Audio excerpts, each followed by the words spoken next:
Okay, so for today's sharing, okay, we have quite a nice lineup, starting with our SEP sharing from 7:30 to 8:15, followed by FDDP sharing from 8:15 to 8:45, followed by YES sharing for 8:45 to 9, and lastly we have NUS Astronomical Society sharing from 9 to 9:15. Okay, so without further ado, let's start off with our first two speakers. Okay, Mu Yong is a year 2 PhD student currently at NUS working in CQT. Okay, he did his SCP in Georgia Institute of Technology in Atlanta, Georgia. As well as Jie Ming, so for those who have joined last year's senior freshman sharing, you have known him also. But currently he's a year 1 PhD student studying at UT Health MD Anderson, and he did his SCP at Tsinghua University in Beijing, China. Okay, so let's invite Mu Yong to start off. So yeah, thanks for the introduction. I'm Mu Yang. I'm a year 2 PhD student at CQT, and I'm going to be talking about just some general, how the exchange basically went from the start to the finish. So just a point of note, I wrote this at 3 AM last night, so it's not the most comprehensive thing ever. So just take it with a grain of salt as you're listening to. Whoops. And that's the logo, that's the mascot for Georgia Tech, if you want to do. So in general, I've talked to a lot of people who went to exchanges before, both my peers, my seniors, and my juniors. And there are two main classes of people who go on exchange, right? The first people are those who want to enjoy life. Typically, I'm talking about those people who want to go overseas to travel, go overseas to, take a break from NUS, basically. Some people go because they have relatives overseas that they can, live with for a while and so on and so forth. So that's the first type of people. And the second type of people go on exchange to study. Basically, either going to a school that you're interested in for PhD or further studies or things like that. So, so in this presentation, I'm coming from the second point of view. I went overseas. I went on exchange to study, to learn more. So that's the point of view that I'll be presenting on for today. So first of all is how do you actually narrow down to the university that you want to go for? How do you make the choice? So as NUS often likes to show off, there are around 300 plus universities that you can apply for across 40 countries currently. Of course, with COVID, the restrictions might get, some of the universities might not be willing to accept people anymore, but we'll see how that goes. You have to choose among all those possible choices. And the first way I actually narrowed down to Georgia Tech in the end was to choose the regions that I was willing to try in the first place. So my Chinese is non-existent because I'm Korean. I don't learn Chinese. So the only two places that I could actually consider when I consider also the fact that I want to go to a university that has good science is either United States, which of course is the forefront of science in general, and Europe, specifically countries like Germany, France, Switzerland, and so on and so forth. So I didn't go for Europe in the end because of language barriers, and because of the fact that not all of the modules that I was interested in offered modules to be done in English. So in the end, I chose the United States. Now, once I've come down to the choice of the United States, then it was a matter of trying to list out all the possible schools that I'm interested in. So the way I went down the list is by choosing a school based on reputation and ranking. So, UCLA is pretty up there, University of Maryland is pretty up there. So I know these schools have a very good reputation in the research area that I'm interested in. So I'll go into them and then I'll rank them. Then I'll go to each of the school's individual school websites and check all the available modules for the semester that I want to go for. So this is a very, very tedious process. You have to go to the school's website and literally look through all the modules available. you have to make sure that there's enough interesting modules that you want to take, and that the modules that you want to take have a decent chance of being mappable. So this should be a C. So what do I mean by mappable? So when I went to exchange, which was quite a while ago, but the mapping requirements were actually very, very not strict. It's very, very general. So as far as my experience goes, as long as the module title is about similar, so whatever module you want to take in the host university is similar to the title of our university's module, you can pretty much map it. And additionally, there's PC4248. I'm not sure whether the module code has changed, but this code is the additional mod that you can take for exchange. So basically, you can map this mod to any physics module in your exchange school, and it will be allowed. So in the end, I had a long list on an Excel sheet detailing the school, the location, the modules offered. Of course, there should be 5 of them over here. Maps to whatever, and then additional notes about why I might or might not want to go this school. Unfortunately, I lost the original Excel sheet, so I can't show it to here. But this is an idea of what I had in the end. After you come up with the list of considerations, of course, is how do you make the choice? How do you make the choice among the final list of universities? So the first things, of course, you have to consider is oversubscription and the cost of living / safety in the area. So oversubscription, you have to understand that the SEP slots given to a specific university is shared across all of science. It's not specific to physics. So if you want to know whether your university is oversubscribed to or not, you actually have to talk to people all around FOS and not just to physics people. The second consideration, of course, living and safety, you have to Google, you have to research very carefully. And additional considerations like research opportunities in the university that you're trying to go to, as well as travel plans if you want to travel around the country and so forth, has to be considered. Okay, so once you choose the university you want to go to, what about the admin? So with regards to pre and post submission, it's relatively simple. So pre-submission, you just have to follow all your instructions on EduRec. It's relatively straightforward. And if your school is oversubscribed, there is generally an interview session that where a panel of professors will basically interview you to see whether you should go on exchange to this particular school or not. So prepare for the interview is a necessary part after you have submitted it. And once you have confirmed that you are going to the school, then it becomes a bit of a hassle. So application for the US visa is not very straightforward, and it's very, very touchy.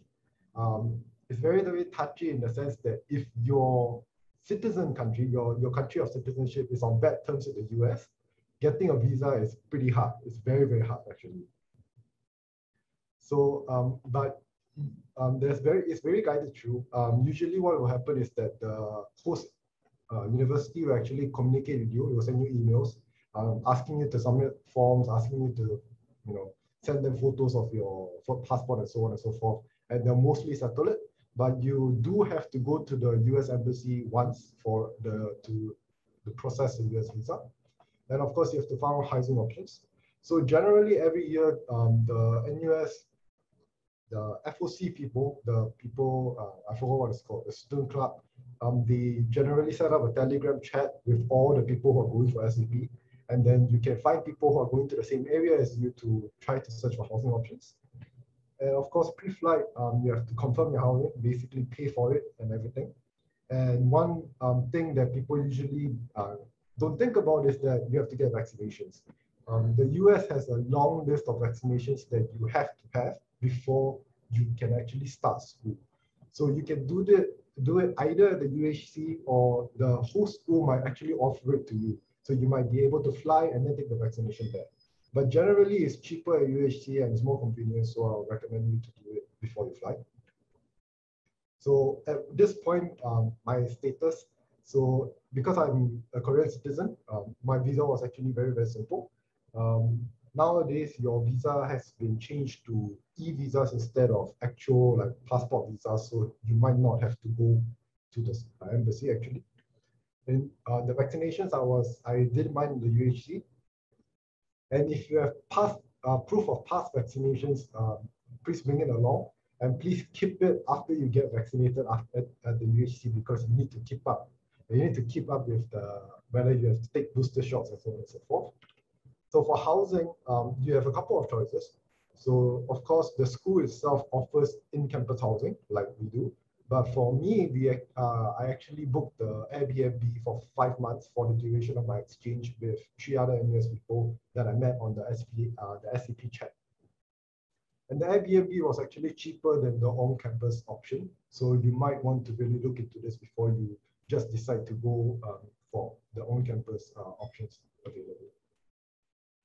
So for the exchange, itself, what might you experience? So the first few days, unfortunately, is full of admin again, because you have to go complete the formalities. You have to get the student ID, the student card. You have to register for modules. Yes, you have to register more modules over there. You don't register over here.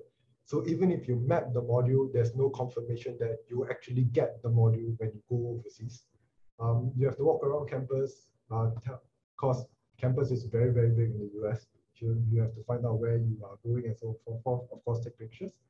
And the second is, of course, to check out the neighborhood, where the grocery stores are, and to identify safe and unsafe areas.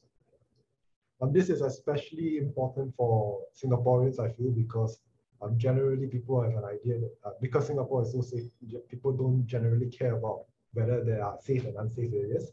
In Georgia, it's actually quite interesting in the sense that the street across, so I lived at a house, right? So the street, if I cross this wrong street to the street that's opposite my house, I actually go into a very, very dangerous area that's considered one of the most dangerous areas in Georgia. Meanwhile, the side of the street that I was on was considered a very safe area.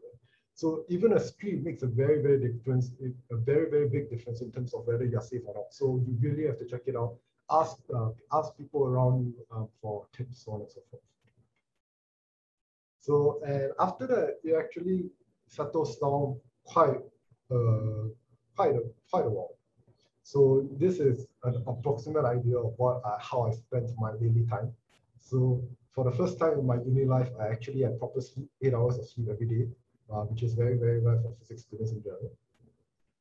And of course, your daily routines actually take up a lot of time. Your cooking, your laundry, because you have to do everything yourself, it really takes a lot of time.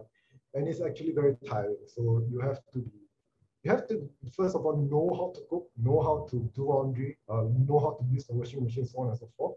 But you also have to get used to the fact that after you do all the daily routines, you still might have to go for lectures, you still might have to study for your homework, so on and so forth.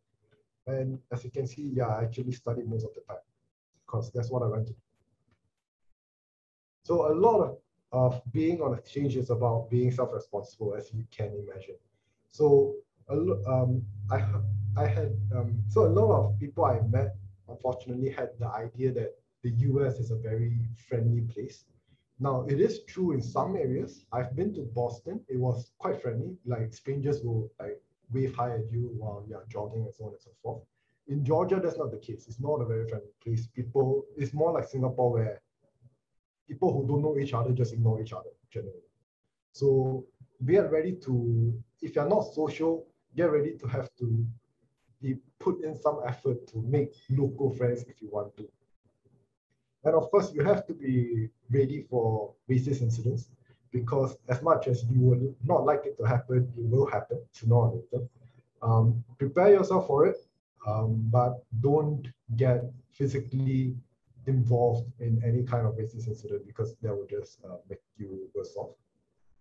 But in general, even though the US is labeled as a very, very dangerous place, especially nowadays, back then, even in Georgia, where the crime rate is pretty high, I very rarely felt that risk. So if you're living there on a day-to-day basis, it's actually quite safe. So it's safe to walk around and so on and so forth.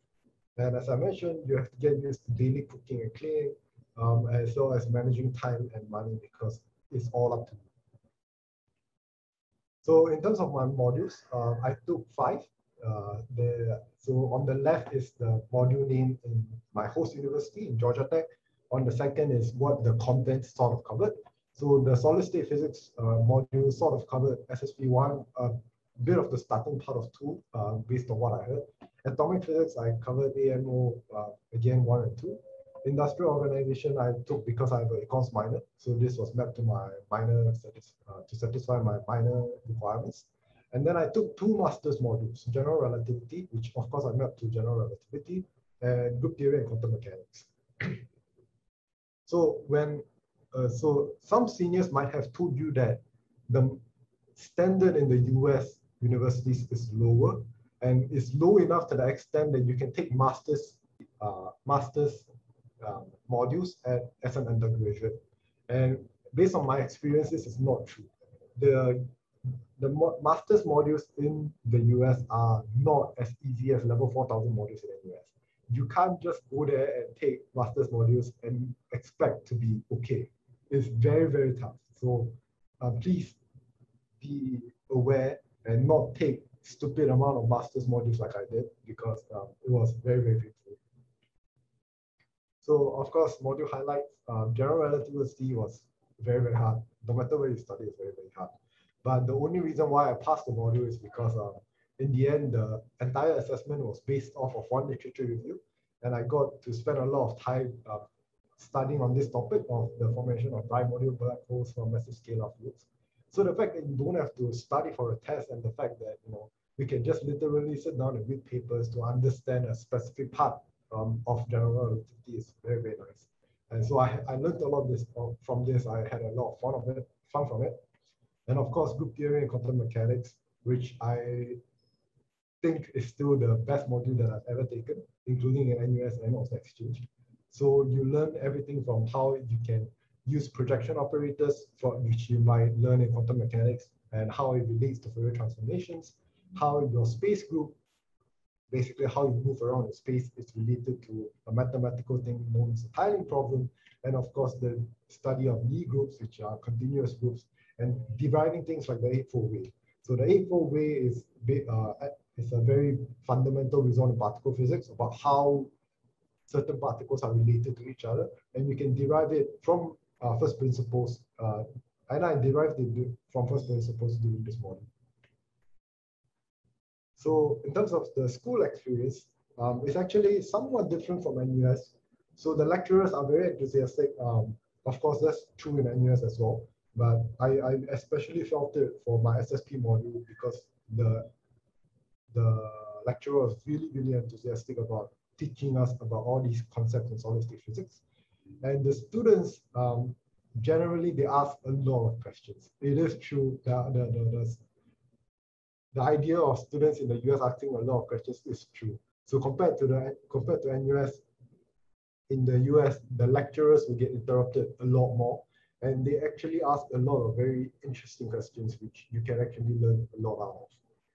In terms of assessments, generally in the US, it's more of continuous assessments. So things like homework, tutorials, things like that. And it's very not final heavy. So the final examination is like 20–30% at most. So you can have you don't have to be very stressed out about studying for finals, but of course you have to put in the effort throughout your entire 6 months. And the best thing about Georgia Tech perhaps was that there's no bell curve. So some of you might be familiar with the idea of bell curve. The idea is that if you have a certain population in the physics cohort and you all take the same module, only a specific amount of you can get A+, only a specific amount of you can get A's, and B+, B, and so on and so forth. In Georgia Tech, at least that was not true. All of the entire class could get A+ without having to compete with each other. So a brief word of encouragement, which I really thought is useful for current physics students, as well as if you're just starting physics and you get discouraged along the way. So this is my results for a few of my academic years. So I was in SPS, but if you ignore the SPS modules, actually, if you just look at the physics modules, you realize that I'm a B+ student. I'm basically a B+ student. I usually get a B plus or a B. So I'm not on the bell curve system that NUS has. I'm not a very good student. I'm an average student at best. So by the end of the third year, so by the end of the first sem of the third year, it gets very tiring because it seems like no matter how much effort you put in, you still end up with B plus. Because the reality is that as much work as you put in, people will put in more, people will put in the equal amount. So in terms of the bell curve, you can never escape your band, which is B plus for me. So I was very, very depressed about my academics at this point. And because Georgia Tech had no bell curve, I could really study without having to be pressured about my peers. And I actually managed to get all A's in my exchange. So what I want to tell you here is the idea that even if you end up as a B plus student in NUS, even if you end up as a B student in NUS, it doesn't actually correspond to how well you are, how good you are in physics. If you go overseas and if you're graded on non-bell curve, you can still do well. You can still get A's, straight A's, and it's not a problem. But the fact that NUS has a bell curve system just puts you in this mindset that you are not good compared to the rest, which is a very bad mindset to have while you're studying physics, especially with all the smart people that you have around you. So just some final words. When you go on exchange, don't be afraid of trying things away. So don't be like, oh, let's all go on exchange to this university together. It'll be fun. Don't do that. Just go where you want to go and go alone if you want to, and just go with the flow and come do stuff that you want to do with other people. Of course, go with exchange with a clear purpose. You need to know what you want to do when you go on exchange. If you want to travel, you should travel. Screw academics, just pass, just travel. If you want to go there and study, you better sit down and study. You need to go with a clear purpose and really go through it. And of course, make use of the opportunity to learn new things and be ready to adapt because of the culture is very, very different there. The food is very, very different. The people are very, very different. So be ready to adapt and to learn as you stay there for the 5-6 months and enjoy the time there. So that's it.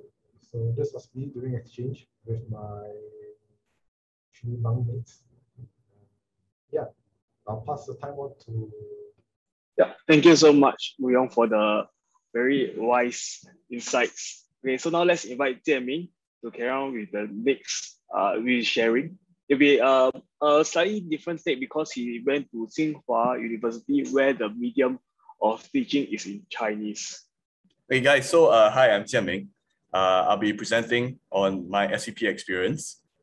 So if you've been hiding in a cave, I strongly urge you to get out and please at least Google NUS SEP to find out what are the opportunities you have.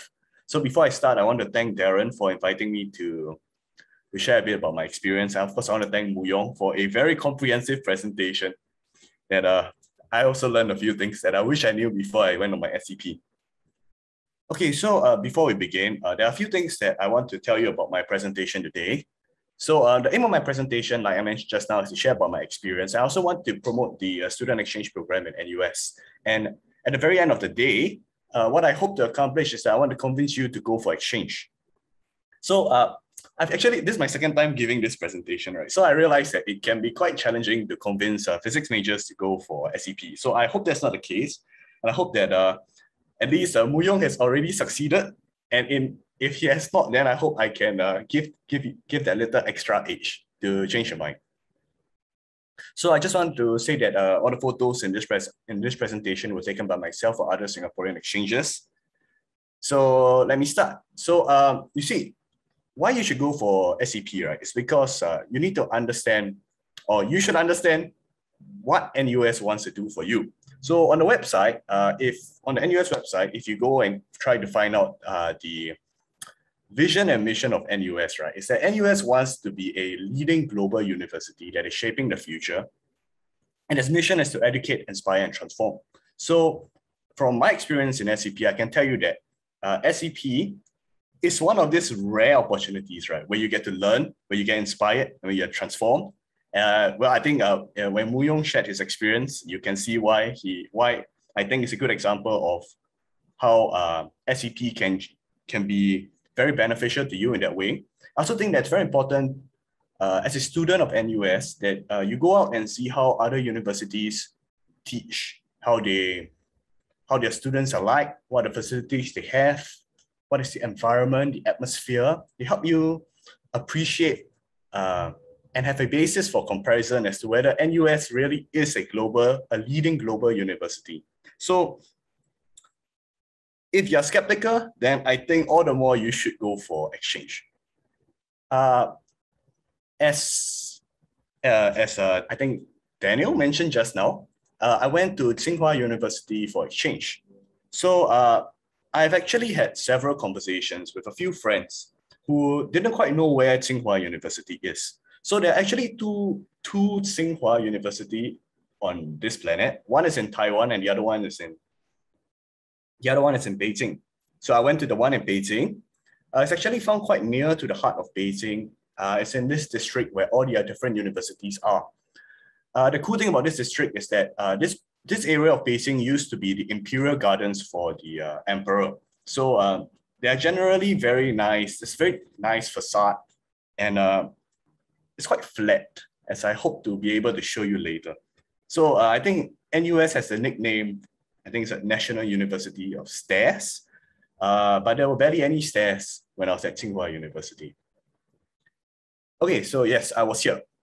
Yeah, like Muyong, I think I'm a very average student also. So I was really there for the experience, and I think in more ways than one, it was a good platform for me to level up. Although I had my challenges. So it should be quite obvious, right? Sorry, what was this slide about? Oh, sorry, yeah. And my challenges because Tsinghua University is one of the leading universities in Asia, in the sense that it is very competitive for locals in China to enter. And I was very curious as to how difficult Tsinghua University can be. And yeah, I, in some sense, overreached because all the classes were conducted in Mandarin. So I think on this slide is my nuclear physics professor, and he's teaching about the polonium decay modes, I think. I can assure you that I had quite a bit of struggle trying to understand what was going on. Although when it comes down to the crunch time, you would realize that, I realized that my training in NUS physics department was actually very comprehensive. And in this light, I'd like to thank Tsing Hai, Kenneth, and Dr. Yoi for their very comprehensive lectures and teaching methodologies. So when I had to teach myself, I could teach myself.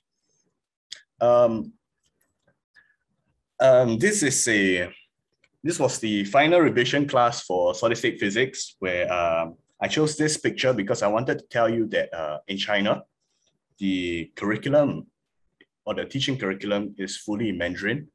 For every scientific phrase or term that we have in English, they also have the equivalent in Mandarin. So I think, if I remember correctly, let me see, let me get my pen out. This word here is Einstein. Yeah, and this is your, well, first 1D, 2D, and 3D. And there are a few more interesting phrases that I can take away from here, but I'll leave it to your solid state physics 1 lecturer to fill you in on as to why these words are over here.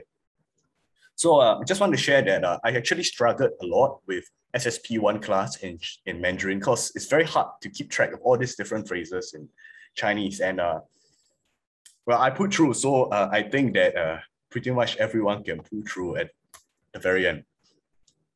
Also quite interesting is that I think during exchange is that you get a chance to take higher level classes, but map them back to an undergraduate level module.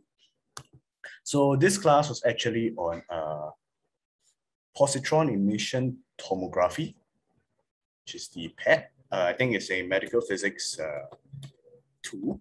imaging tool. So this you can't actually learn this as an undergraduate if you were at NUS. So I found this class to be very enriching, and it's one of the reasons why I'm actually studying medical physics when I'm going to do my PhD. And well, I also had to give a presentation while I was in China. So this was actually slightly before COVID. My SEP was slightly before COVID. So this was, well, the last time I actually gave a presentation in person. So I gave my presentation in English. I thought what was a frightening, well, to me, because I think every single student in the class understood what I was sharing, although I presented fully in English. And the questions that they asked were quite difficult. But it was quite the experience, I must say, yes. Okay, so now I want to take like an intermission. So, okay.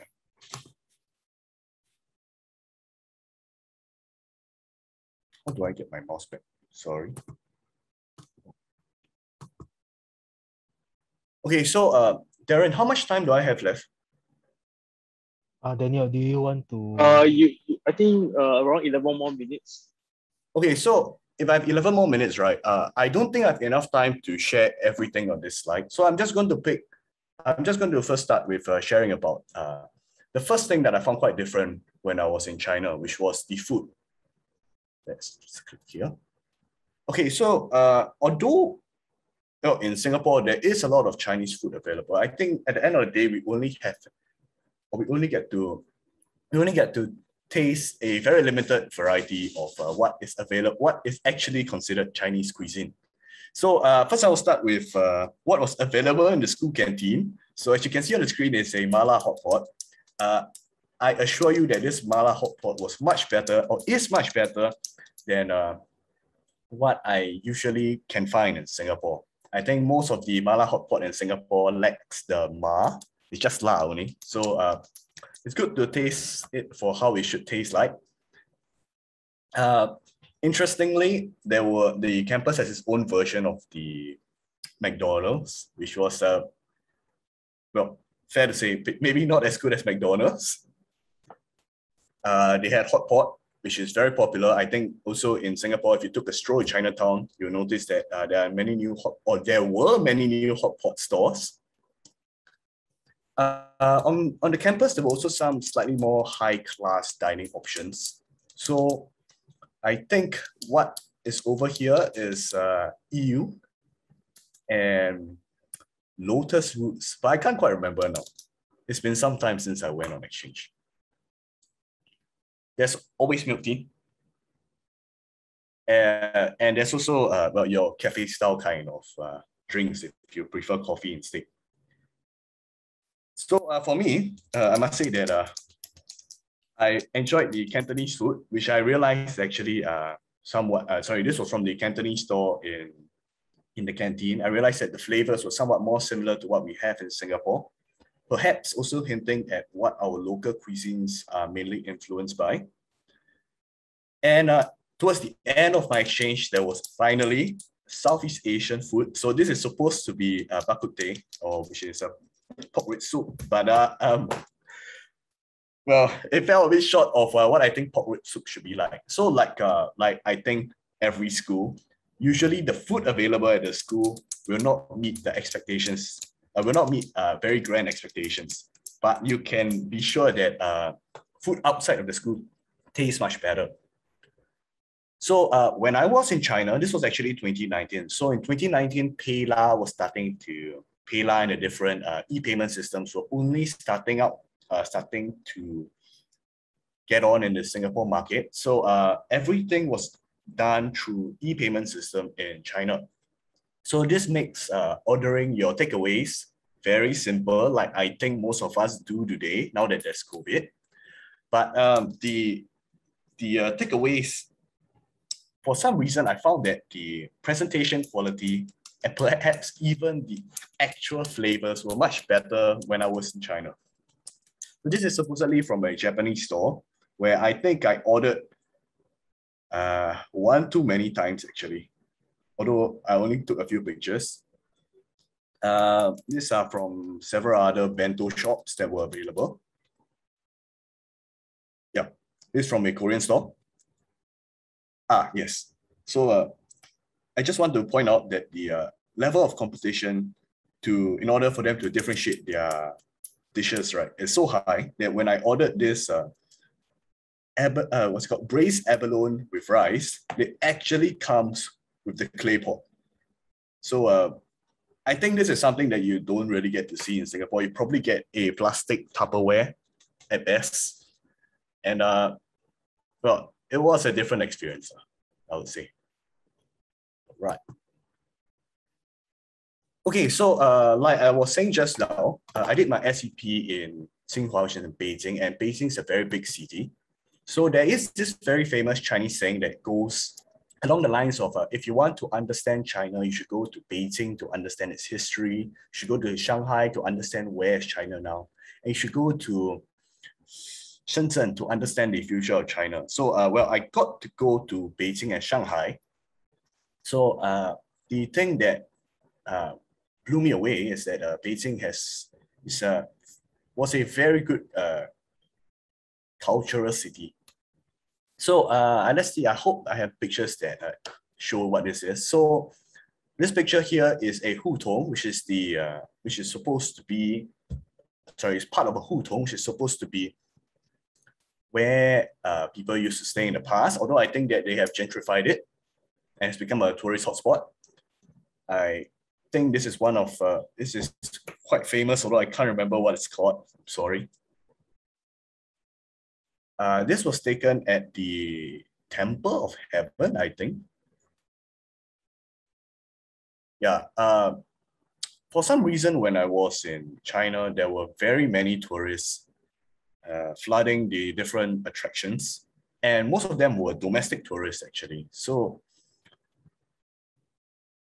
it was pretty packed most of the time. Oh, this is quite near to Tiananmen Square. When I was in China, I think it was the 70th anniversary of the People's Republic of China. So they had special decorations to spruce up Tiananmen Square. I think the cool thing about at least being in Beijing, right, is that you're actually standing on you're standing at places that play a very prominent role in history, whether for good or for bad. Yes, of course, I couldn't miss out taking a picture of this famous chairman. And of course, I made a trip to Forbidden City, and I realized that the Forbidden City is much bigger than I originally imagined. Okay, so like Mu Yong mentioned just now, I think one part of exchange is that you should travel a bit. And it's also one of the reasons why I encourage you to go for exchange is because once you graduate, opportunities to travel without so many worries on your mind don't come very often anymore. So for this, I think I'll just jump straight to Shanghai and Kunshan. So let's see.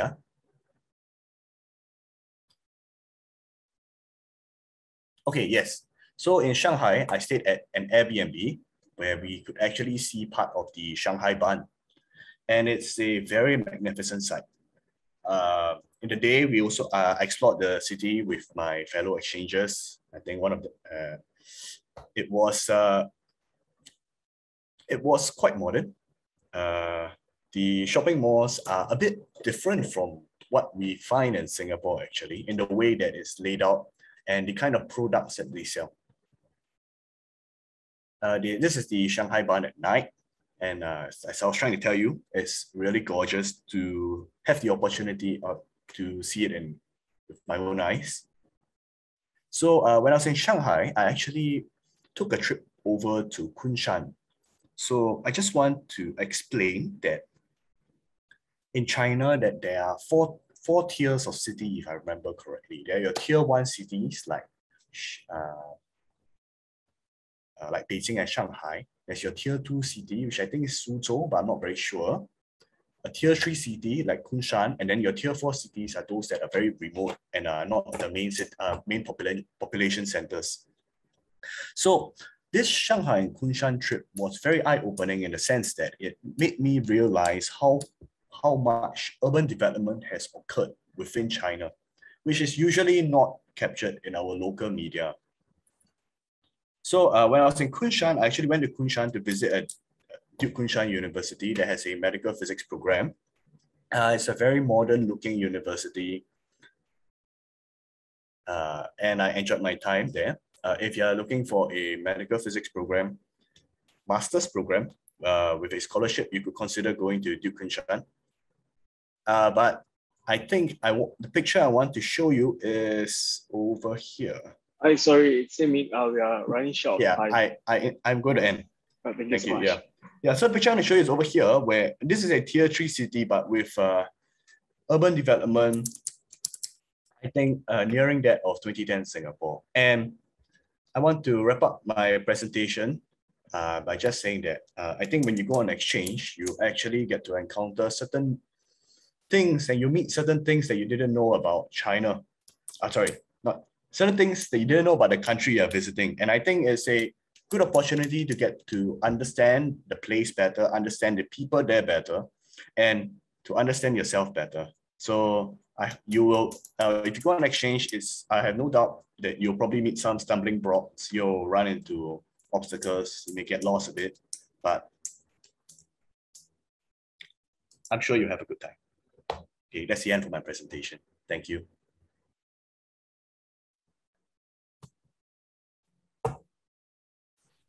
All right, thank you so much, Jianming and Ryong, for their wise sharing. Okay, so actually it's quite difficult to get seniors to share about SEP because all of the seniors who have went for SEP have already graduated.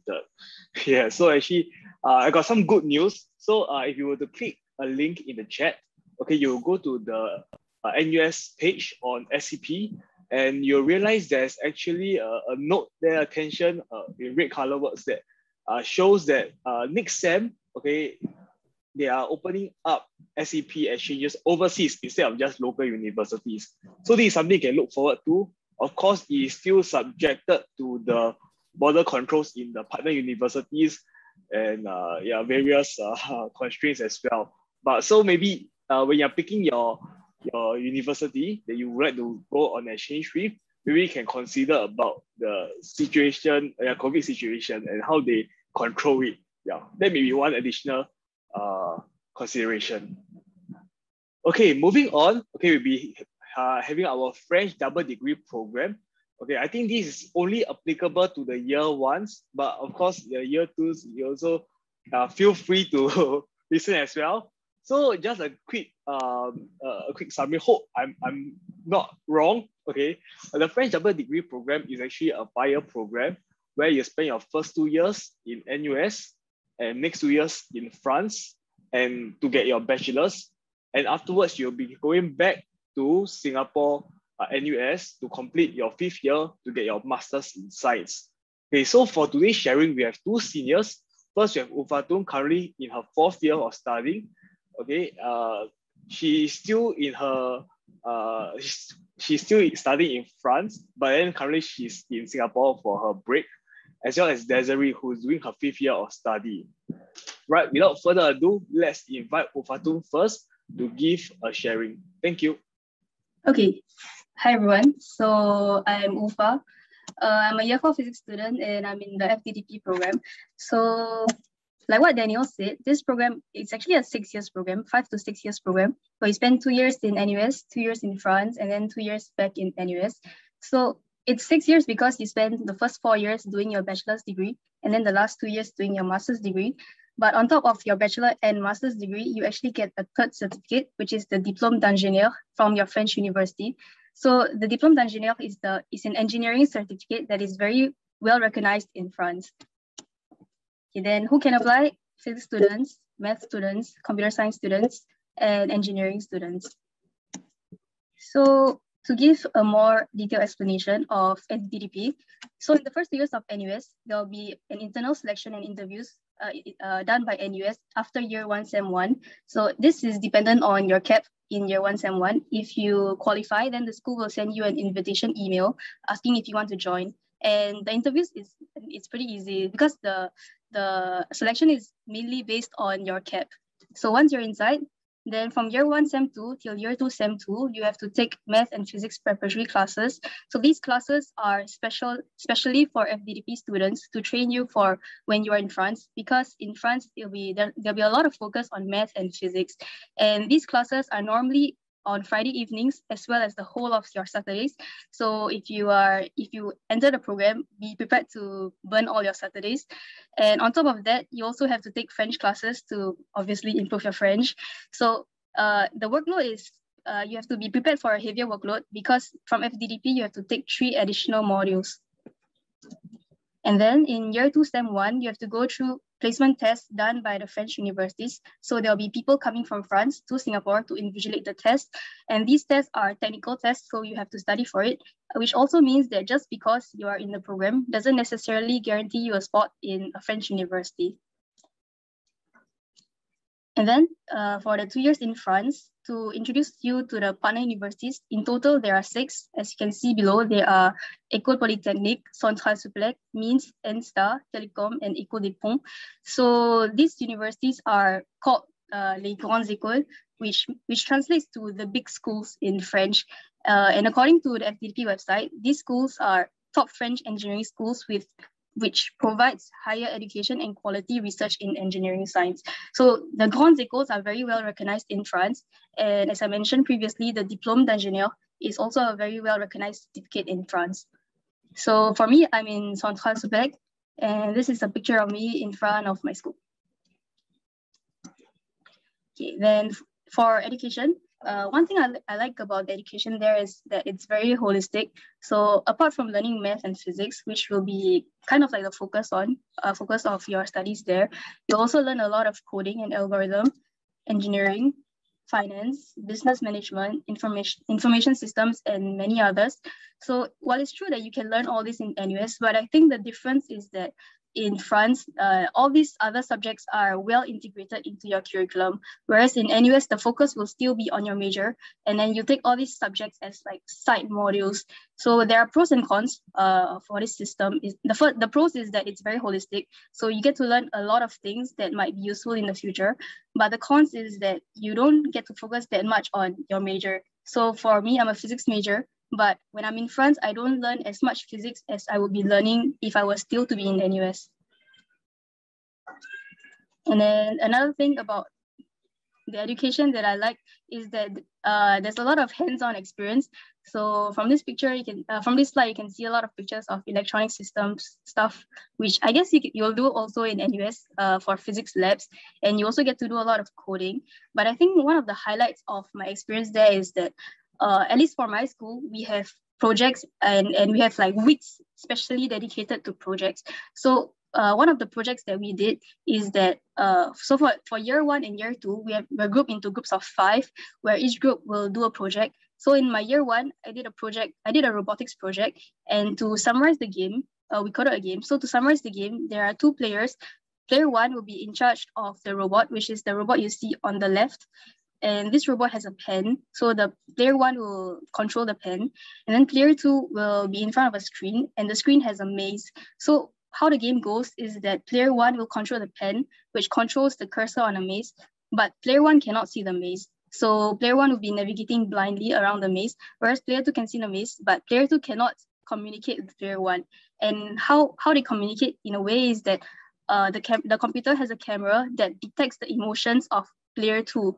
So for example, if player 1 is going in the correct direction in the maze, then player 2 will supposedly be happy. So the camera will detect a happy emotion, send a happy vibration to the pen, and then player 1 will receive this vibration. So this is a very simplified explanation, and there's a lot of other features. But I think what's really interesting for me is that because this is actually the first time that I used coding for a real application.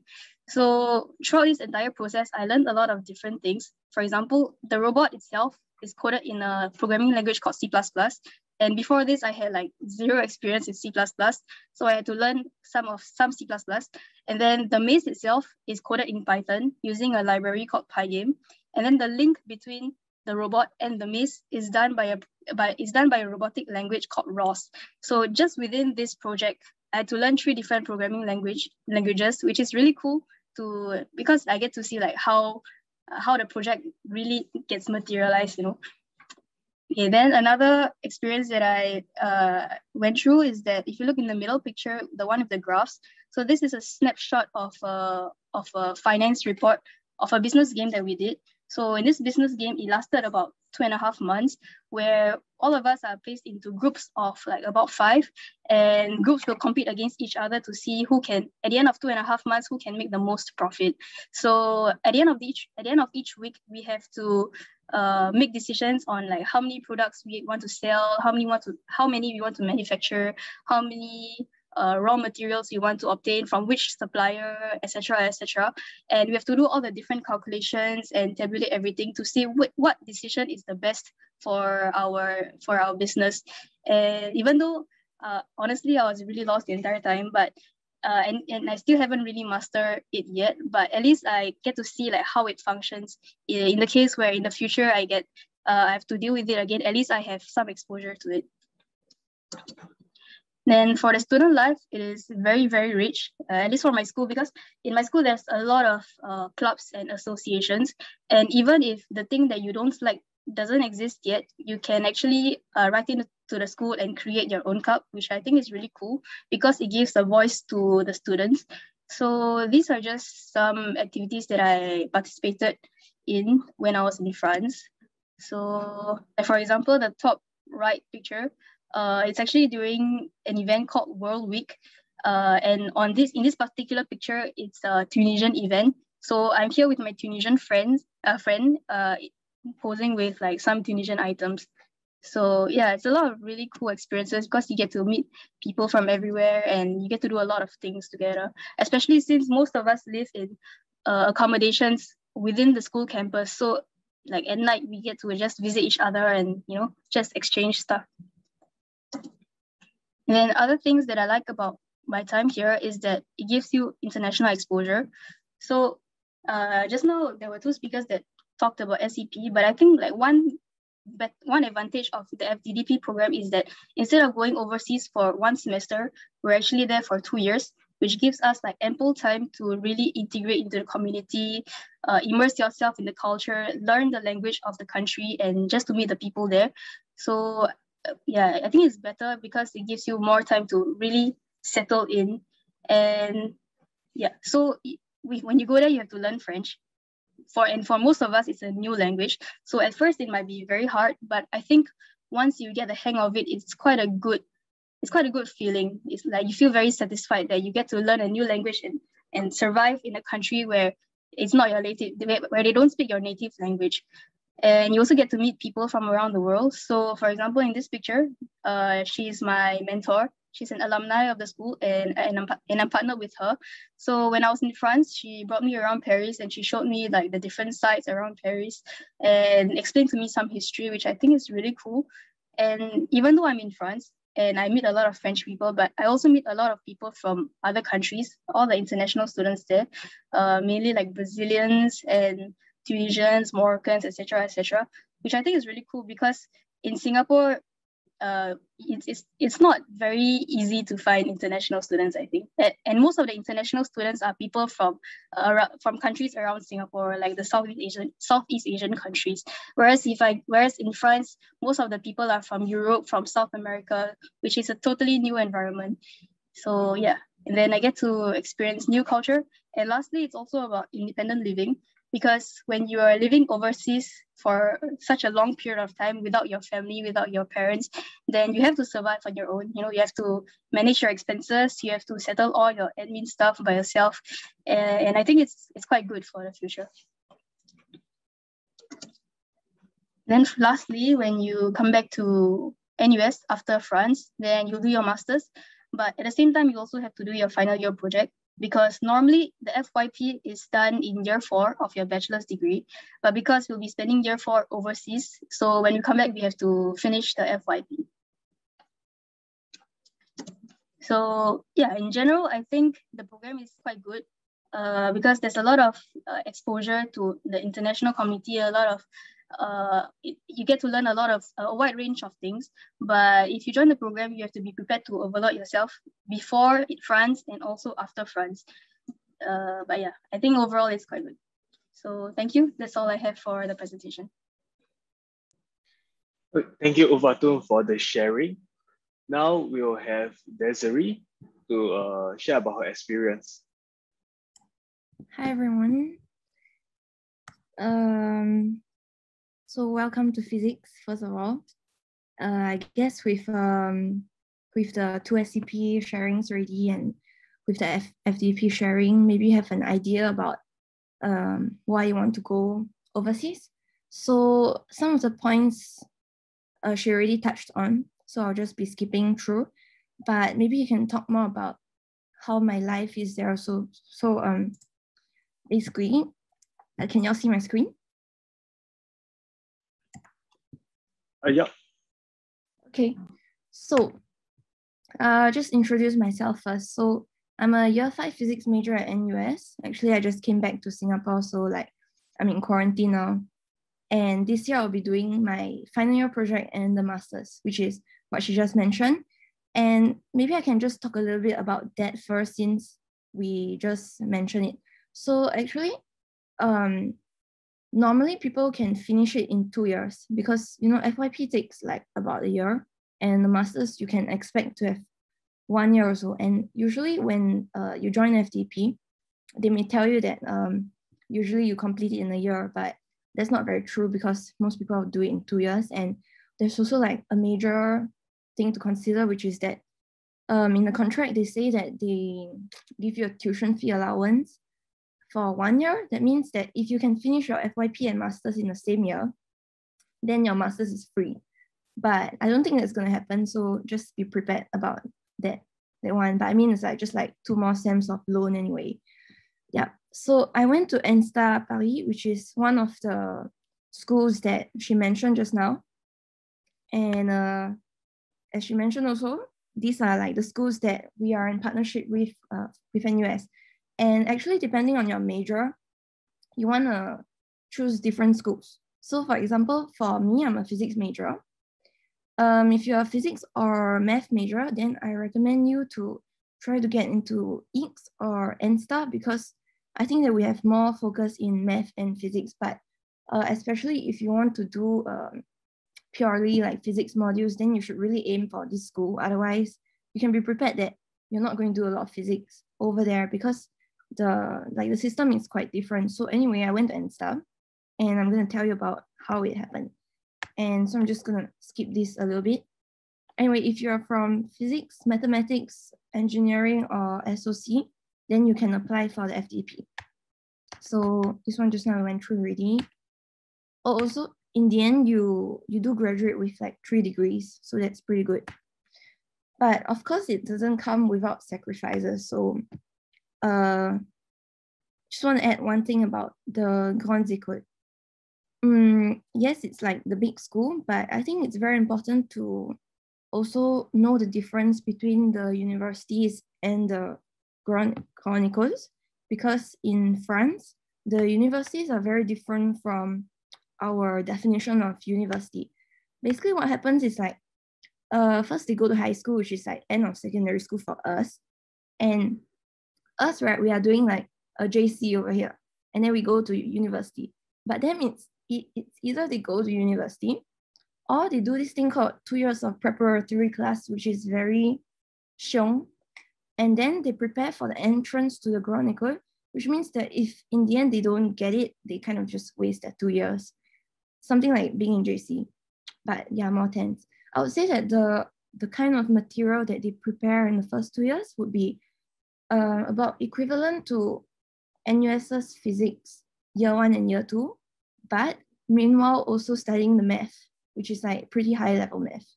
I'd say maybe at least year 1, year 2, or year 3 math. Yep. So actually, when you go to this program, you're going to be at a disadvantage in math once you reach there. Yeah, and this one we already explained how to get into FDP. Just do really well in your first year, Sem 1, and then you can get invited. So one thing I want to mention is that, of course, you would expect that this program is quite strenuous, but it's not always the case like forever. So for example, for me, my entire NUS life was extremely difficult, and it was very tiring. Like you take so many modules that you basically have no time to sleep. But if you can manage to just suffer through 3 semesters of all this stuff, then once you get to France, it's really okay. So we also have 2 immersions during the first 2 years in Singapore, because we have to learn French before we get there, and the French has to be like good enough to understand lecturers in French. So the first, we had 2 immersions, one during the end of year 1 and another one during end of year 2 Sem 1. And actually these immersions are basically holidays in France where you have to attend like French classes. But for example, you attend just the French classes in the morning, and in the evening you can just do whatever you want. And also you live in a host family, so everything is pretty much paid for. You just have to pay for like the ticket, and yeah, it's basically like a holiday.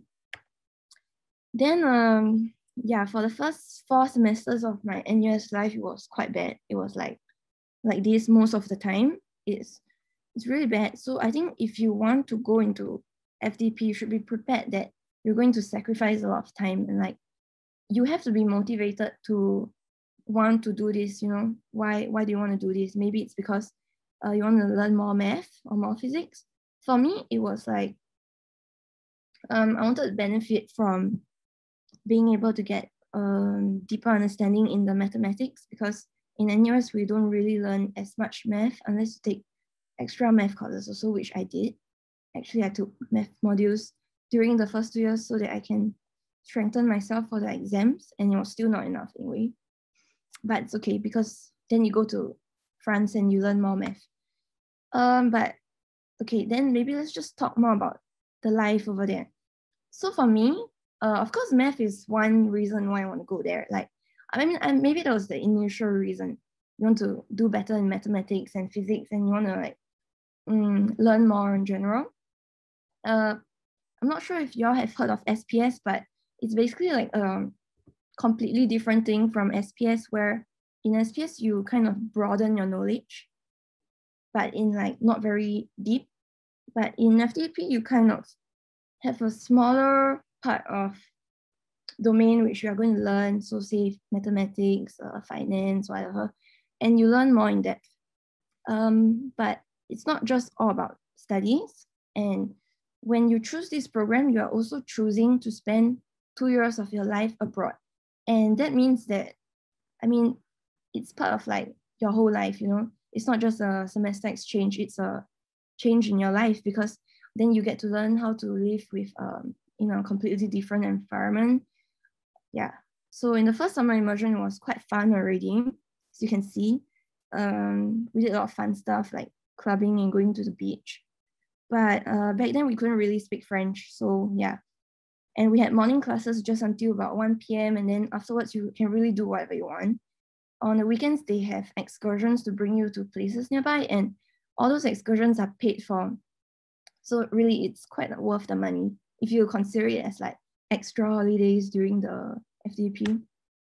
And in winter immersion, we went to, oh yeah, I forgot to tell you guys, in the previous video here, we were at Montpellier, and which is the south of France. And here we went to the north of France, which is Rouen. Yeah, I'm going to skip this slide because it's mostly admin stuff that you have to settle at the end of year 2 and before going to France.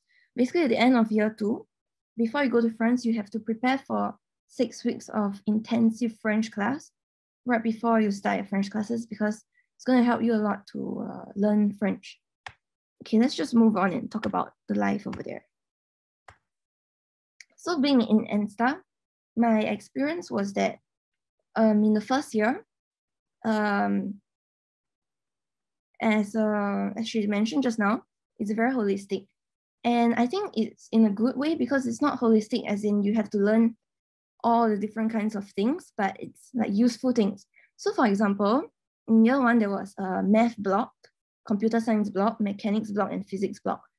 But I have to say that the physics block, we didn't really learn that much more in NSTA at least, because I basically took the same modules which I had already taken in year 2 physics, which was QM1 and SM1. And for math, it was really tough. Like they teach you basically basic math, so like, you know, complex analysis, introduction to topology, all those kind of like, I mean, it's really like basic fundamental math. I would say like almost pure math. The computer science part was super fun because I think in total we had like 4 modules just doing computer science stuff, and they taught us to program in C. We did also a week doing like robot stuff where we work in a group to like make the robot. And we, as you can see here, we are like having a robot challenge in the middle of the lecture hall, which was super fun. I would say that in my first year of NSTA, I learned so much computing that it made me realize that what I was missing out in NUS, because as a physics student, you don't really learn computer science. Yet when I went to NSTA, I realized that I prefer computer science than physics. Yeah, so it's like, in a way, it can help you see what you actually like.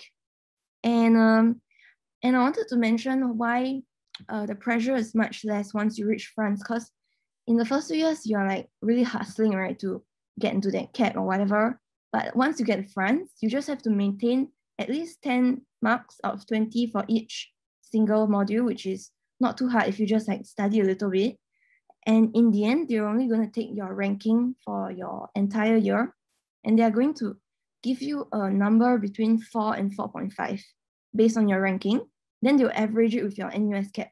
So actually there's like nothing really much to worry about other than just passing your modules. So actually I didn't really study a lot in NSTA, and I did quite badly, but it's okay. I had a lot of fun. Yeah, in the math block, I listed some stuff here. Physics blocks, just these are the 2 basic mods I took. I took another 2 mods which were special, and I could, it's called enseignement thématique, which is like extra courses during the summer or something. So I took Intro to General Relativity, which was super fun. I took Intro to Particle Physics also, which was also very fun. And the professors were from like a lab, so that was cool. I realized that I didn't like mechanics and that I like computer science. So yeah. Then in the second year, you can choose your major. So as a physics major, I wanted to do something that would benefit me as a physics major. And after discussing with my friends and my prof, I realized that even if I didn't do any bit of physics in France, the amount of mathematics which I had done helped me so much with my physics major. So for example, right now, this semester, I'm taking 2 physics graduate modules, and I'm also taking QM2 because I didn't manage to take it in year 3. But the thing is, like, once you have had such a good, solid base in mathematics, suddenly a lot of physics gets so easy because even if you don't understand it, then you just see it in a math point of view. So there's 3 main majors which you can choose to take whichever one you want. Me, I took a major in mathematics, but with a minor in mechanics. But in the end, I didn't take anything about actual mechanics, but instead I did a lot of numerical simulations kind of modules. In fact, I can just tell you guys a bit about the modules that I took. So under the math major, like for example, the math mods, the very useful ones which I took would be like doing an analysis with finite elements, spectral theory, functional analysis, and control theory, which is actually very important when, for example, you find yourself doing your FYP or your master's and you realize that in the lab itself, you actually use a lot of control theory, which I don't really see how you're going to learn over here. And so it's very useful. I also learned a whole bunch of Markov chains. I didn't like it. The most important one for me, I think, would have been C++, which I took an entire module, numerical simulations, and high performance calculus, which is like basically learning to optimize your GCC machine. And that one is very useful if you eventually want to do any form of computerish or numerical physics for your masters. But maybe as first years right now, you don't know whether that's something that you want to do. Yeah, so that's enough about the academic stuff. If you want more information, you can look at like the classes online. Now I want to talk more about the life also. And so as I was saying, it's not just about the studies. And one thing I did in France that I really enjoyed was joining the FPT, the French Physicists Tournament. So if you're not sure about this, there is actually an international physicists tournament, which is also available to Singaporeans, by the way, where you basically have a set of like open problems and you spend like a few months working on it as if you were researchers. Then you create your solution with your experiments or that. And then you go into like physics fights, which are basically debates. And every year, I think it was, I don't know who won, but anyway, in my first year, we joined. And for the first time, we won the French Physicists Tournament. And we were invited to Poland for year 2 to do the IPT. But then COVID hit, so we did the IPT through Zoom, which was not very fun. Yeah, and there's also a possibility of writing a paper if you are in NSTA. So for example, for me right now, I'm writing a paper with one of my French profs, which is taking a while to complete.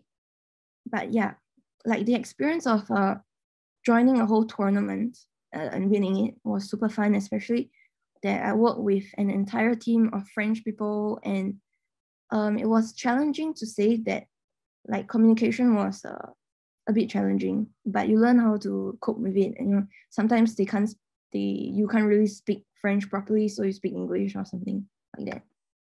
Yeah, and during my life in NSTA, so in the first year I didn't study much, mainly because people in my school were quite crazy, and we just party all the time.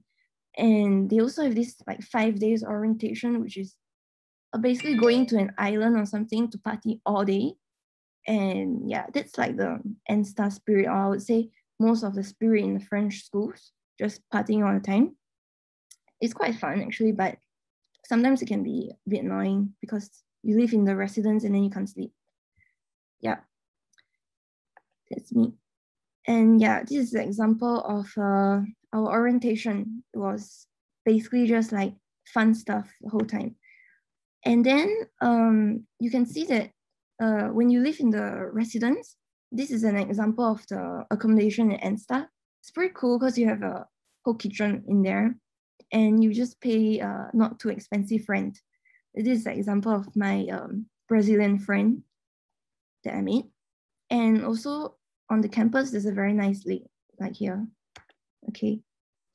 I'm sorry, Desiree, need to wrap it. So, okay, thank you. This is the last slide. I just let you all look at the pictures of life in Paris.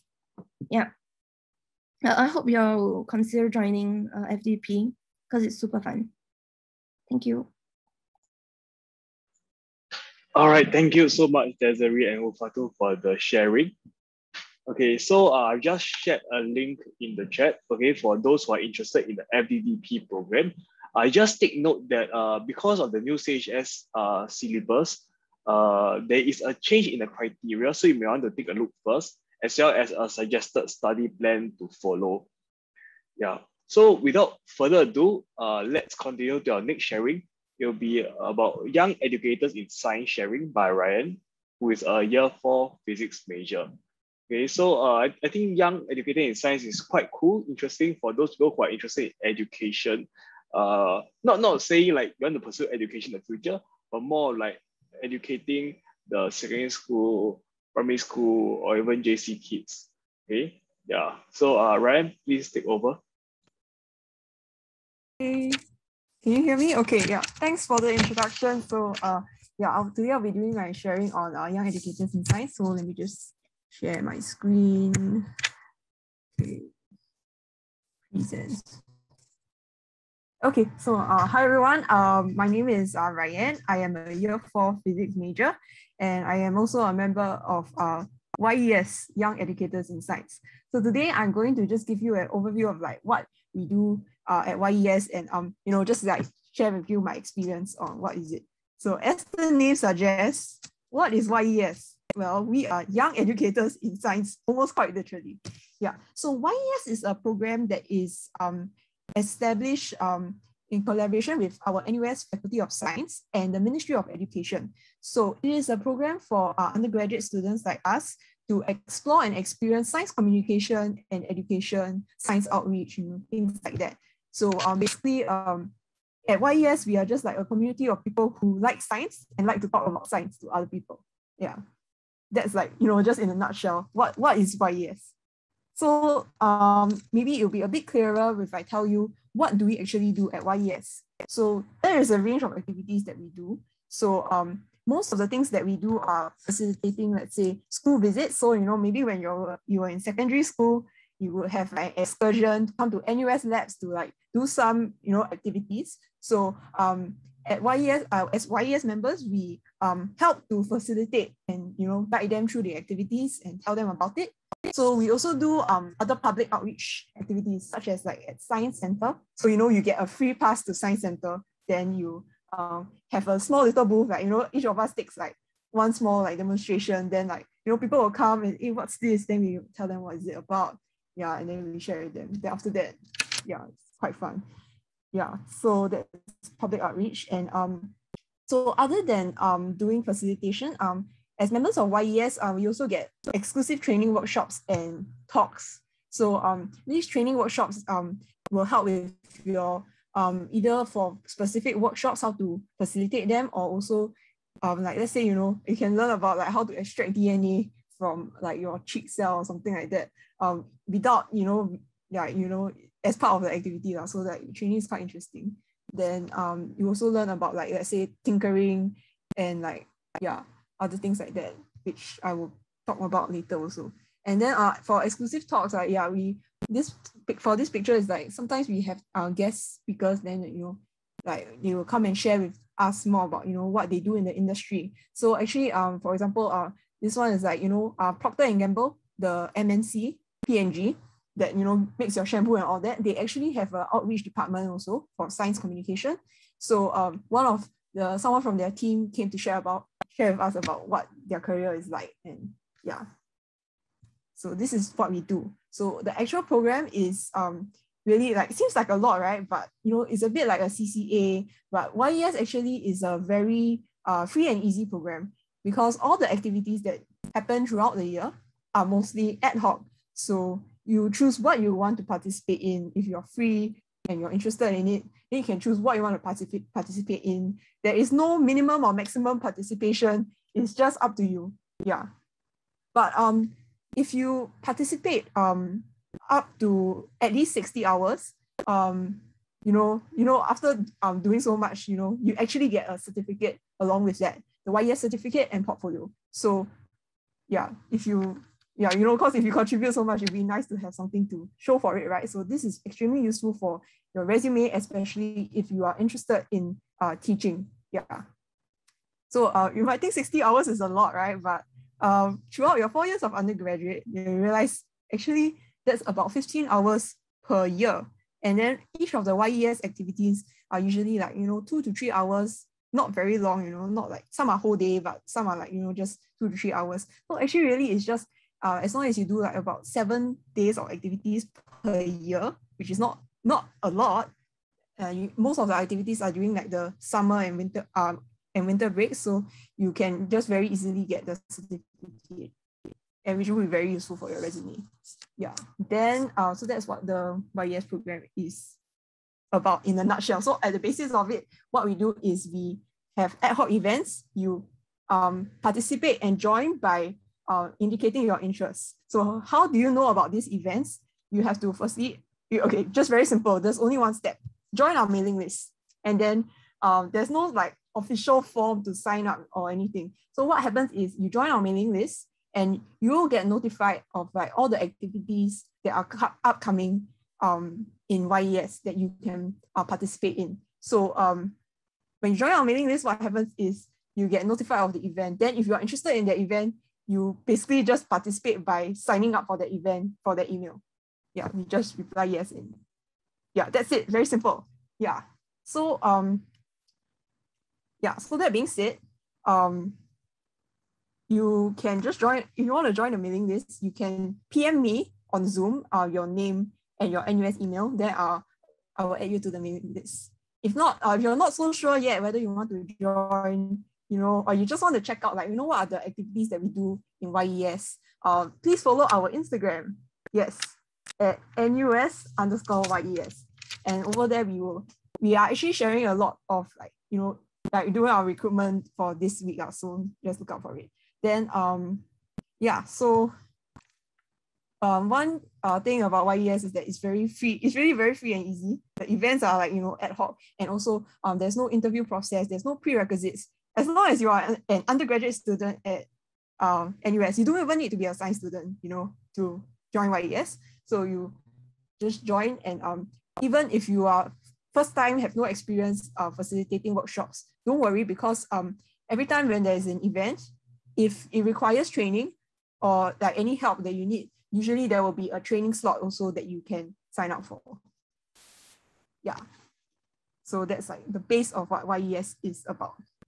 So now, I think now I'll like share more about like what can you do more as a YES member, like, if you want to do more. So other than the facilitating workshops and attending trainings, you can do, you can be the one that are training people, or you can even be the one that are developing new workshop ideas. So for workshops, if you want to develop new ideas, you can join a focus group. So focus group is usually based on subjects. So like, for example, for me, it's physics. And I also tried something in like the computing focus group, and I also tried something in the origin of life focus group. So, you can just try something. And what happens is, like, we have a YES room. Yeah, so this is where, like, all the action happens. Like, we develop new ideas for a workshop. It's like, oh, you attend like this workshop, then you think, oh, actually maybe I want to try doing this also. Or like, then you join a focus group where we have like other members and support. So you have a bit of funding, and then you can just like tinker around and try make worksheets and all that kind of thing. It's not compulsory, but it's highly recommended. Yeah, because I think you get to learn a lot of interesting things. It's like project. It's like also like kind of like a project. Yeah. Then other than that, we also have this thing called our design your own module. So I think you all might be thinking, I have to clear some UEs, unrestricted elective requirements, but I don't know what module to take, right? So you can take our DYOM. So this is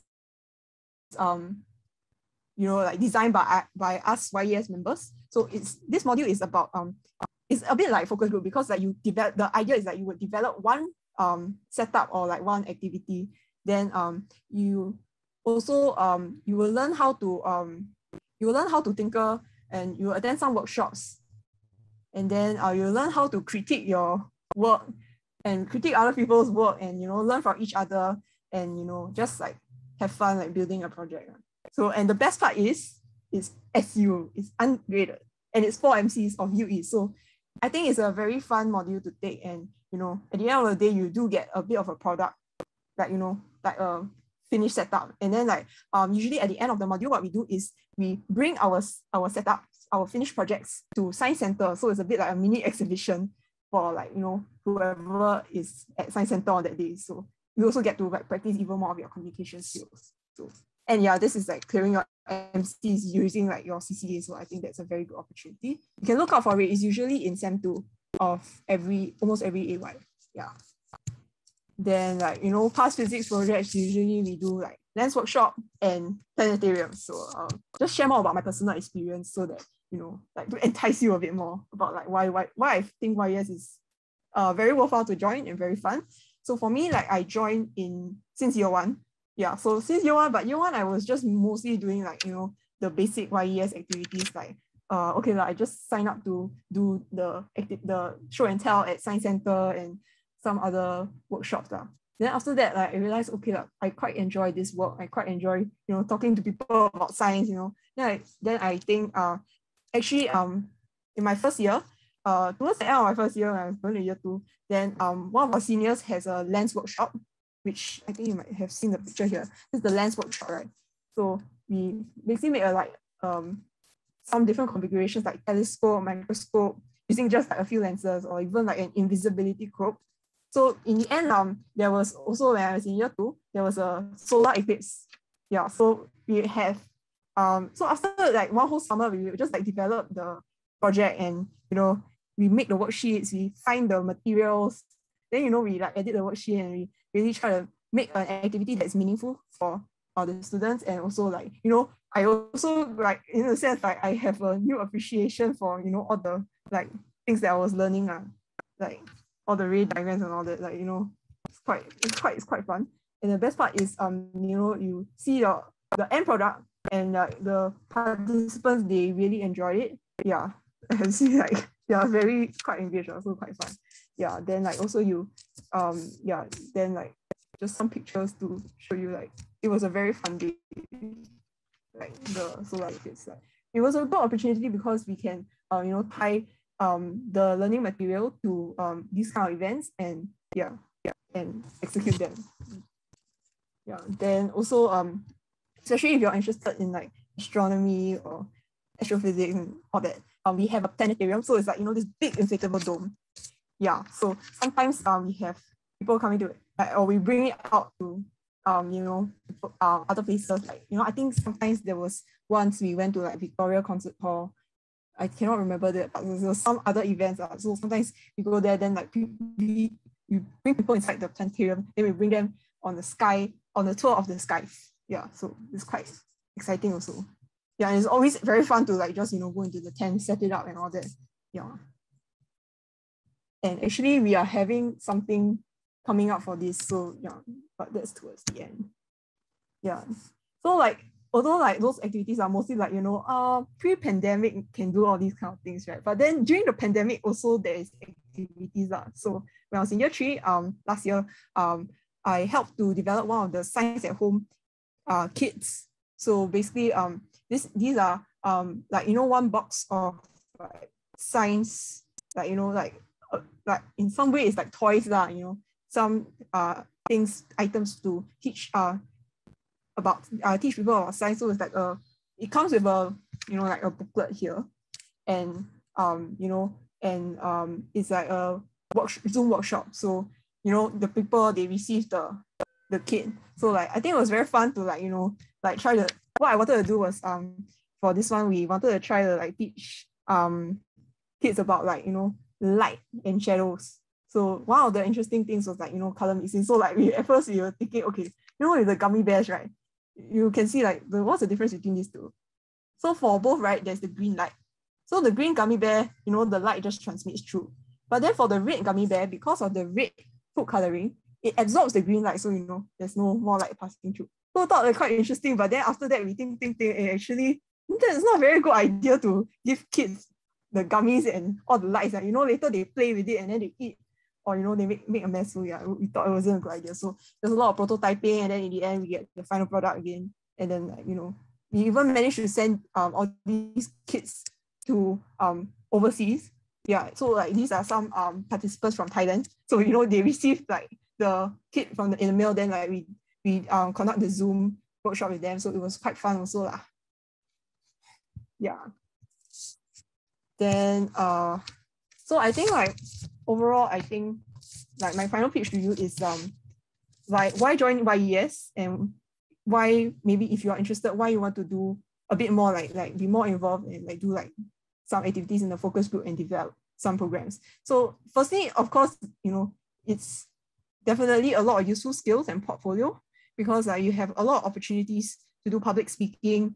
Even if you are not experienced, you will slowly gain experience, and learn how to communicate, science. Sometimes it's very hard to understand, especially like, physics, very complicated, right? So sometimes you have to think of ways to make sure like your audience understands you and communicate with other people. Then I think like you also definitely gain a lot of new insights, a new appreciation for like what you are learning. Yeah, then because like, okay lah, like, like you see like if you're a YES member, right, you also get to be the person, holding the liquid nitrogen, right, and then showing everyone the magnetic levitation demonstration, then everyone will be like, wow, then it's just quite exciting, a bit like a magic show. Then you're the magician a bit. Yeah, so it's very fun. Like you can conduct or even design your own fun experiments. Whatever you want to do, you have an idea, you just bring it up. Then what I really like is really like the community and the people you get to work with and meet at YES. So like from different science backgrounds or different interests, but we're all united by our interest in science. And yeah, so it's very fun and a lot to explore. Then I think also like for me, like especially for physics, sometimes I find physics very difficult. But then when you're younger, when you're doing like the YES work, you are a bit like talking to your younger self, when like maybe when you were in secondary school, you also see all these science communication, science outreach activities. Then that's how you got interested in science. So like I think YES makes a very nice complement to your overall like journey in NUS, because like you're always reminded of like what got you interested in science, and then like you just like really just spend like one event or to just have fun and tell people about why you like science, and you see that satisfaction on your face, and it's very fulfilling. Yeah. Then so you can look forward to more activities for this AY. If you want to join the physics focus group, please go to our Telegram chat, where you will get the updates on all the physics activities before they are even sent out to the rest of the YES mailing list. Okay, so you'll be the first to find out when there's like a new physics activity going on. Okay, so this year we are thinking of maybe doing something like floating sculptures and integrity. So you see like all these like interesting like setups, right? That's defying physics, but is it really defying physics?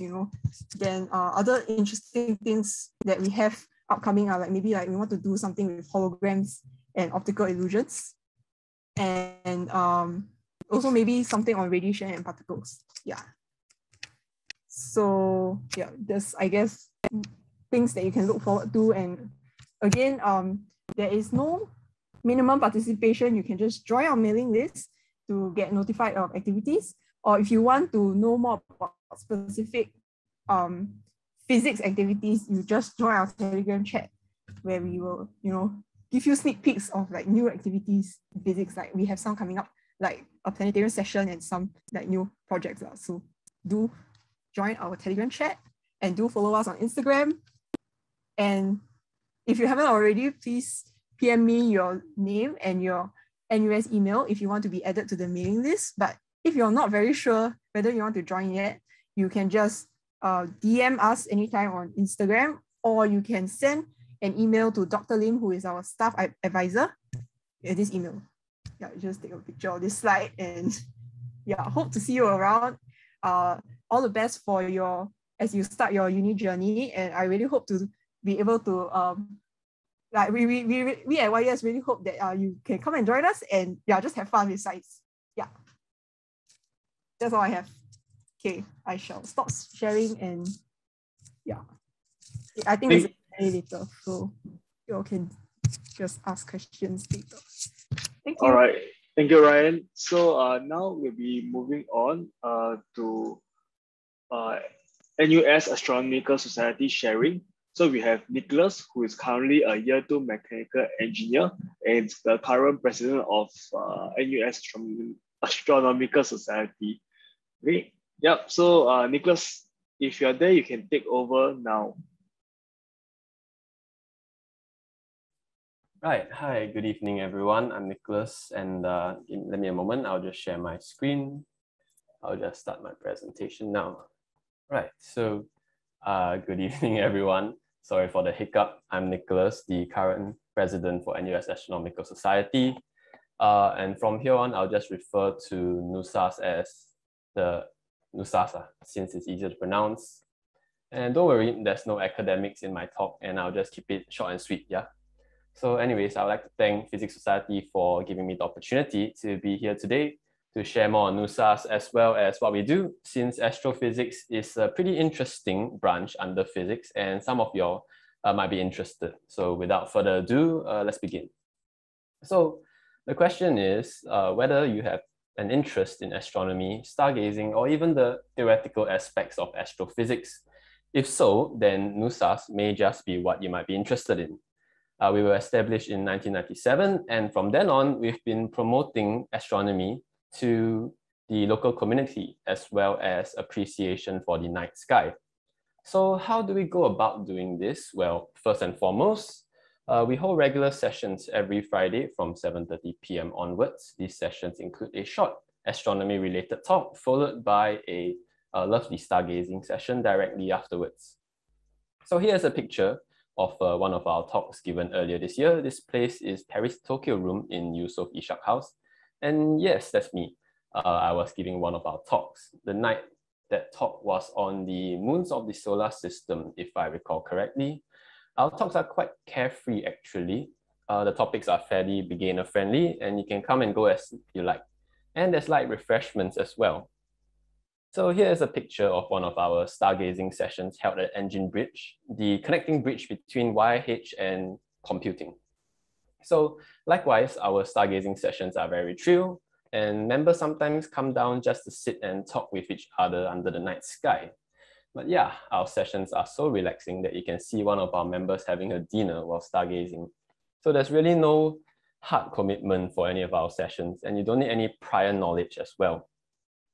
Of course, we also do some astrophotography. It's a pretty niche area, but quite a few people enjoy it. Here's an image taken by Julian, one of our members. It shows the Orion Nebula alongside the Horsehead Nebula further bottom left. This next one depicts the Carina Nebula and was taken by Wei Chong. And last but not least, the most impressive one of the Orion Nebula was by Ivan Bock, our ex-president. Apart from regular sessions, we also host special events when there are astronomical events or festivals. Usually we would have food and drinks alongside games for our members to partake in.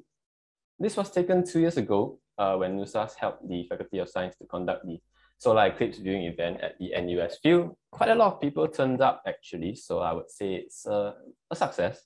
I mean, good thing it was, otherwise all that time setting up the telescopes would have been wasted. And this was last year's Mid-Autumn Festival, where we got to observe the full moon, and there were also mooncakes, tea, as well as lanterns. But of course, all work and no play makes Jack a dull boy. So we also hold member bonding sessions, so members can come together and just hang out. This was last year's Christmas outing, where we met at East Coast Park for a day of events. Some went cycling while others played some games. And in the end, we went to the pier to do some stargazing as well. Yeah, so this is some of our members during the bonding, smiles all around. Okay, so whatever I've mentioned so far are our usual day-to-day activities. We also organize 2 signature events, Astro Bash and Astro Challenge. So just to give a brief description, Astro Bash is a biannual overseas trip we hold to nearby countries with less light pollution, so we can stargaze properly. This was before COVID times, so we are looking to reorganize it again in the future when the border restrictions loosen up. But for now, local Astro Bashes seem plausible. Yeah, and Astro Challenge is an annual astronomy competition we organize for high school and tertiary education students. So first up, Astro Bash. The main goal of Astro Bash is to promote astronomy to participants by visiting dark sky sites where we can properly view the night sky without light pollution like in Singapore. Not gonna lie, our skies suck and we can't see much because of the very high bottle 9 light pollution, I believe. So yeah, being able to view the sky from a dark side is a whole new experience. And we visited many different places before in the past. This picture was taken at Langkawi, of course, before COVID hit, when everyone was still happy. So during the day, we would go about doing our sightseeing or pre-planned activities. And then at night, we will set up our telescope and stargaze together. So this one is from Tioman Island in Malaysia in 2019. And you can see how much more apparent the Milky Way would be from these areas as opposed to Singapore's light polluted skies. So it's a really good experience to go. And here's another picture of Pulau Tioman when we were stargazing on the beach. The number of stars you can see just increases exponentially depending on how dark the skies are. We also visited Port Dickson, as you can see. The trips are more than just stargazing. They're just like any other overseas trip. You go for holidays, just with the added stargazing aspect to it. And during the trips, we'd have activities planned for members as well for them to take part in. All right, so we're done with Astro Bash. Let's move on to Astro Challenge.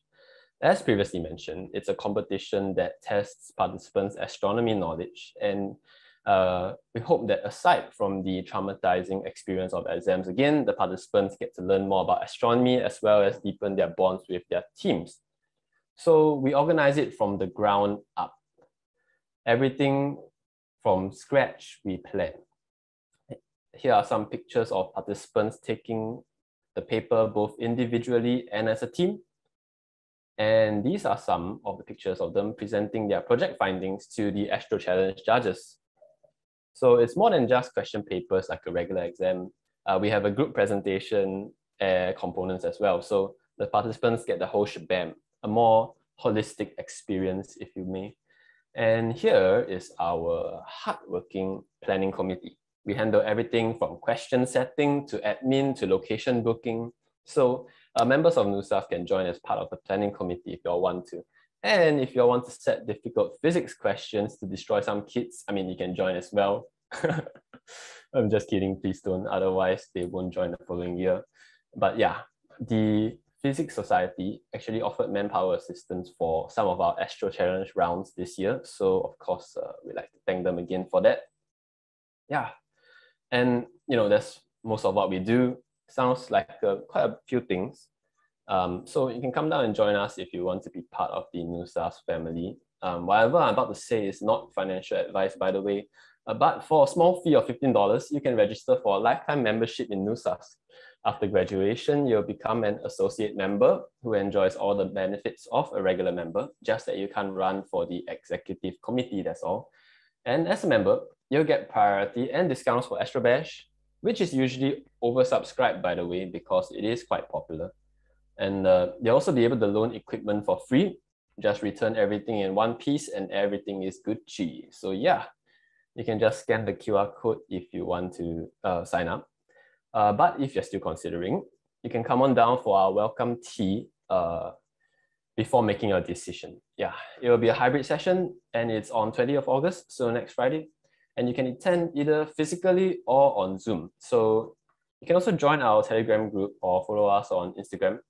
If you have any questions, you can drop them there as well. And you can just scan the QR code to join the Telegram group. And last but not least, our Exco recruitment is currently open and will close on 27th August, a while later.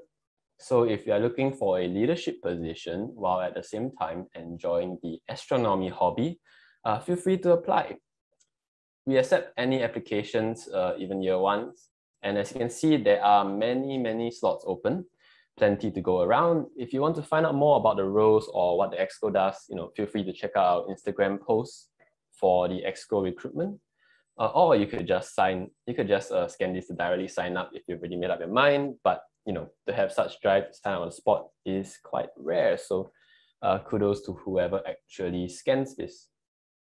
Yeah. So, that's it for my sharing. Once again, I'd like to thank Physics Society for allowing me to share my experience in NUSAS, and thank you all for listening to me as well. I wish you all clear skies. If you have any questions, feel free to ask. Otherwise, I will hand the time back to Physics Society. Thanks again.